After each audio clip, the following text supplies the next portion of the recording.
All right, shalom, shalom. First and foremost, I want to give all praise, honor, and glory unto Yahweh, Bahashem, Yahweh Shai, Bahashem, Rakakwadash.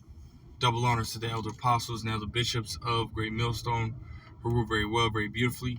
Double salutations to the Akim who pushing this gospel in truth and in sincerity to the best of their ability, given to them by Yahweh Bahashem El Shai.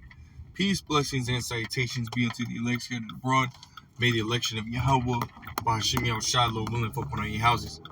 Hey man, so this this gonna be a quick little in transit lesson, man.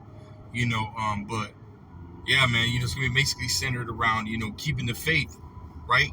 No matter the circumstance, right? Because there's a certain narrative that's going around or that's ultimately gonna be pushed, which Esau Edom, he's been trying to push the same narrative, man, for a long period of time, many years, man.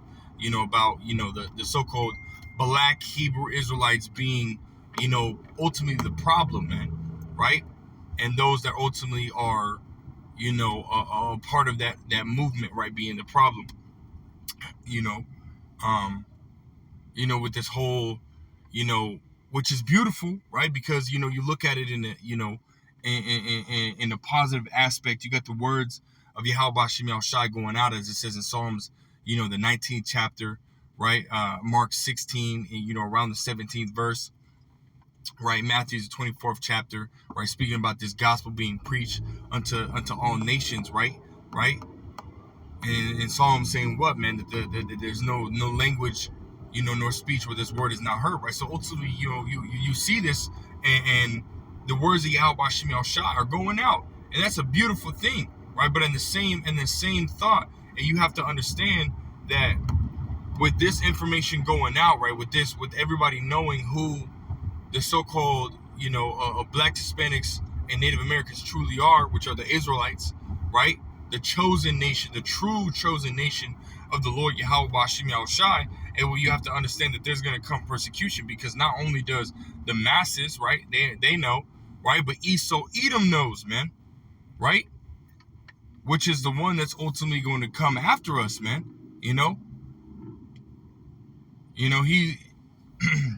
He's going to come down having great wrath, which he's already, in the form, he's starting to do more and more, right? Because this wisdom, knowledge, and understanding, right, is going out through, a very major, pivotal point in Esau Edom's rulership, which is what? The internet coming out, right? Him so-called creating the internet, man, which ultimately Yahweh Bahashem El Shai had him create that for this word, right? For this wisdom, knowledge, and understanding going out,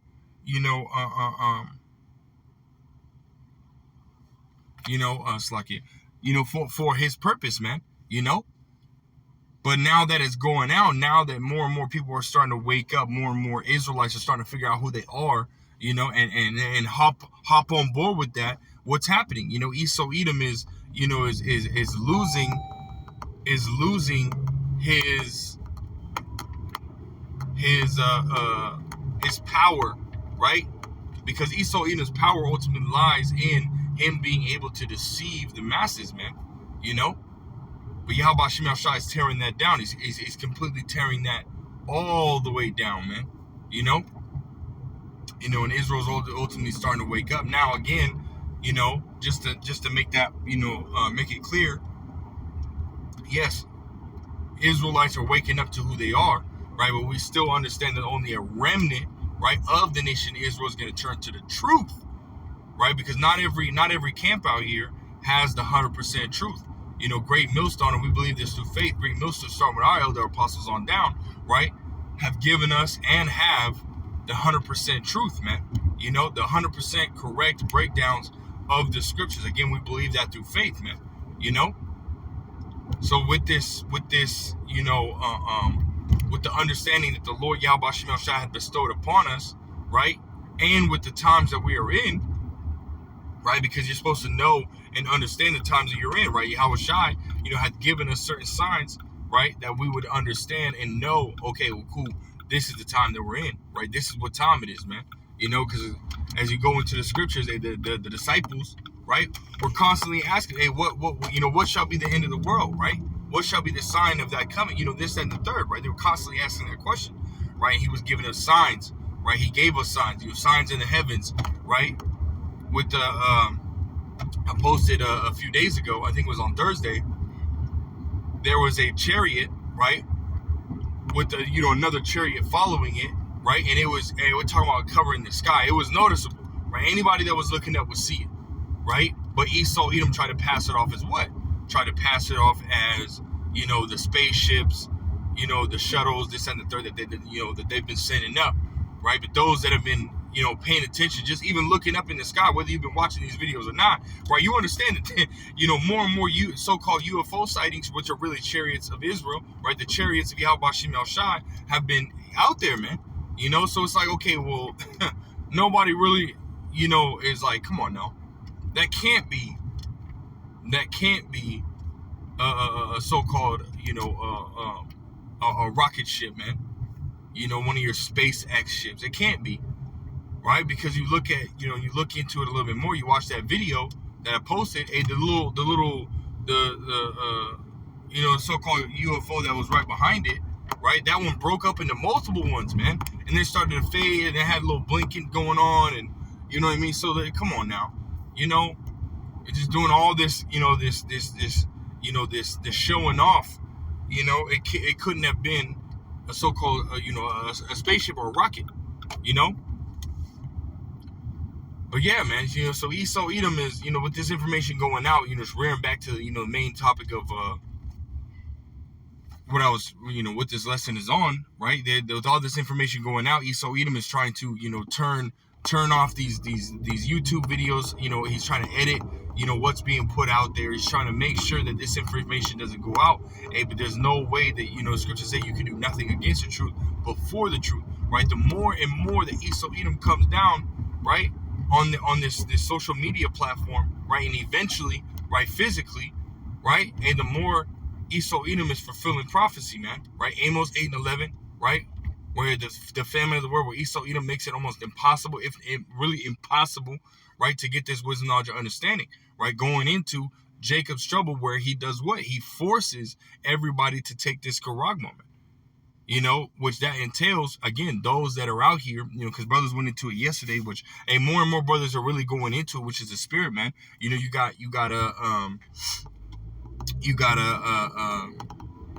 when Esau comes down, you got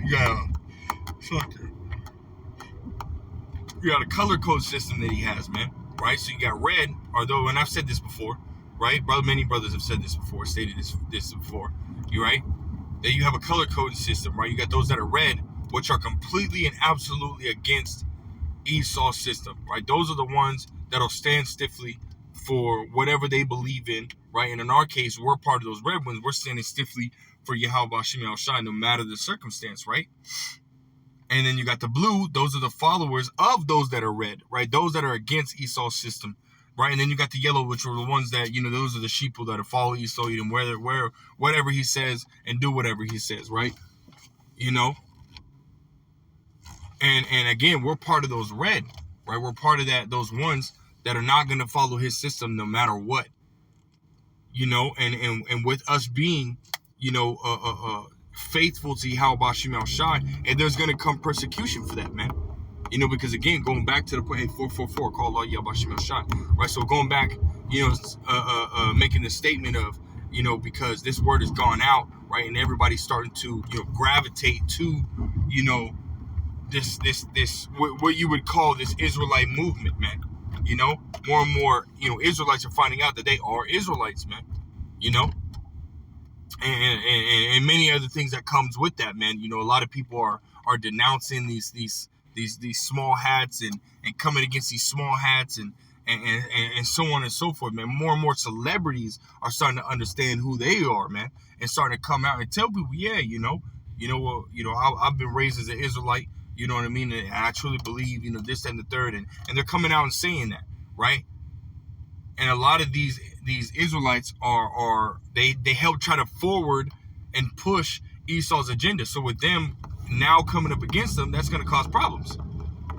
You know, that's going to cause problems, right? Which again, you know, going to him, you know, those that are the ones that are out here speaking, the prophets, right? Those that are speaking and pushing this onto the masses, they're going to come after them. Esau is going to come after those men, right? And if you're, one of those men that are out here on the highways and byways pushing this gospel, and you have to be, mentally prepared, right? Sirach, the 2nd chapter, the 18th verse, it tells you what? He that feareth the Lord will prepare his soul, or it's like it prepare his heart and humble his soul in the sight of the Lord, man. And you go into that word heart, it goes into mind. So you got to prepare your mind for what is to come, right? Prepare your mind for what is at hand, right? Persecution is coming, brothers.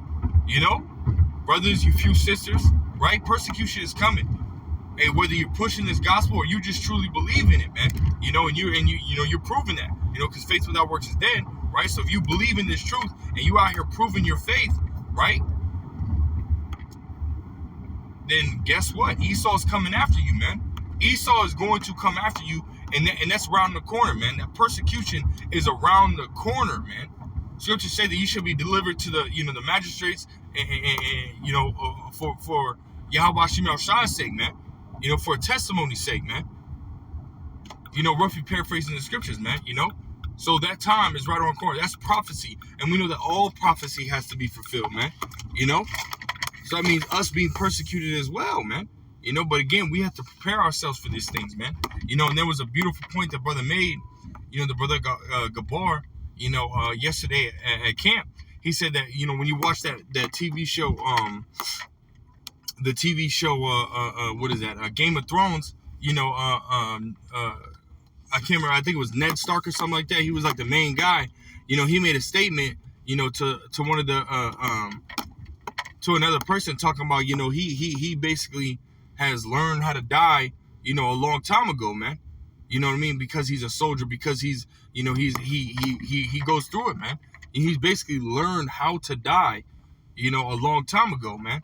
If that's what it comes down to it, and we have to be in that same mentality, man.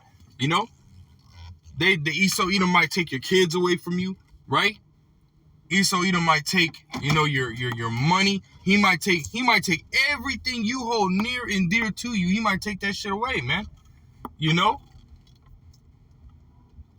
might take all that away, and you have to be, in the spirit of, hey, man, it is what it is. Like Apostle Paul said, man. I count all things as dung just to win Yahweh Shai HaMashiach, man.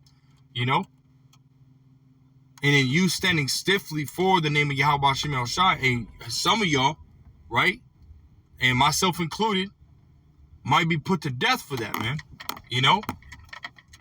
Which is ultimately a great honor, man, to die for the name of Yahweh Shem El Shai's sake, man. And there's many different benefits, for standing stiffly for the name of Yahweh Shem El Shai, man.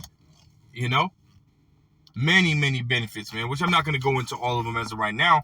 But again, I just want to make that point, right? And we have to prepare ourselves for what's coming, man. Prepare your mind for what's coming. Not only do we meditate on, we're always meditating on prophecy, but, not only do we meditate on the evil that's coming, not slack it, man. Not only do we meditate on the good that is coming, but we have to meditate also on the evil that is coming as well, man. But we have to be balanced with it, man. We have to understand that Esau's going to try anything and everything that he can to get you to denounce your power, man. Get you to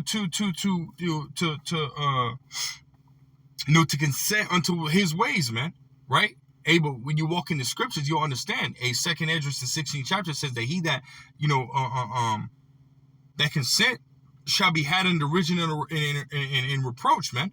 Roughly paraphrasing that scripture, man. I think it's around the 68th or 69th verse, in the 16th chapter of 2nd Esdras, the 16th chapter, So you're walking in wisdom, you're like, hey, well, Esau Edom's gonna, he's gonna kill me anyways, man. So why not, die for Yahweh Shem El Shai's sake when there's a great reward, or you can end up, consenting to Esau Edom and be put to death and have the worst judgment that you could ever have, man. And then if you're an Israelite, obviously, come back into the kingdom, into everlasting shame and contempt for a period of time, man. Until the Lord see fit to take that spirit off of you, man. Come on, man. And on top of that, Sirach, the 2nd chapter, the 10th verse, right? or Romans the 15th chapter, right? All these things, all the things that are written aforetime are written for our learning, right? So we look at, our forefathers that trusted, believed, and had faith and fear in Yahweh Bashim Al Shai. And guess what? Hey, the Lord always protected them, man. Always protected them. Yes, there were some that died for the name of the Lord Yahweh Bashim Al Shai's sake. But again, that's a great honor, man. Because it tells you in Romans the 20th chapter, in the 4th verse, that there were some that were beheaded for the name of the Lord Yahweh Bashim Al Shai's sake and for the testimony. But guess what? Hey, they reigned with Yahweh Shai, man, 1,000 years, man, because of them, dying for Yahweh Bashim Al Shai. Scriptures say in 2nd Ezra, the 2nd chapter, that those that stood stiffly for his name, and they received what? They received palms. They received crowns and palms, man. Palms is symbol for victory, man. So we have to stay faithful to Yahweh Bashim Al Shai. Scriptures say, that strive for the truth unto death. When you look at that statement, that's being faithful, man. Striving for this truth, serving Yahweh Bashim Al Shai unto death, even if it comes to being put to death. And what? The Lord shall fight for us, man. Right? And in the end, we're going to receive the kingdom, man. We're going to receive rulership. We're going to receive power, authority. That's what you should want.